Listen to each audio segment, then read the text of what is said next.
قرآن نے کہا ہے کہ جو کوئی اللہ کے سوا کسی ہستی کے بارے میں یہ عقیدہ رکھتا ہے کہ وہ اس کی پریشانی دور کر سکتا ہے دعا کی شکل میں، گویا اس نے اسے اپنا الہ مان لیا۔ امن یجیب المضطر اذا دعا ویکشف السوء ویجعلکم خلفاء الارض االہ مع اللہ، بھلا بتاؤ تو کون ہے جو مصیبت اور پریشانی میں گھرے ہوئے شخص کی فریاد کو سنتا ہے، اس سے اس کی تکلیف کو دور کرتا ہے اور تمہیں زمین پر اگلوں کا خلیفہ کرتا ہے؟ کیا اللہ کے ساتھ کوئی اور معبود بھی ہے؟ تو اس اعتبار سے قرآن کا پہلا صفحہ معذرت کے ساتھ اس فرقے کو قرآن و سنت کے عقائد کی روشنی میں توحید سے فارغ کر دے گا کہ جو فرقہ یہ دعویٰ کرتا ہے کہ ہم تعداد میں سب سے زیادہ ہیں اور ہم اصل سنی ہیں۔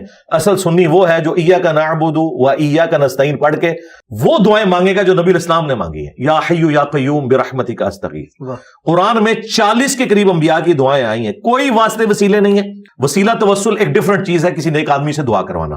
40 کی 40 دعاؤں میں آپ کو کوئی کسی کی دھونس نہیں ملے گی، ڈائریکٹ اللہ کو آپ نے پکارنا ہے۔ یہ ہے عقیدہ، یہ عقیدہ کسی کا ہے تو وہ جنتی گروہ میں شامل ہے۔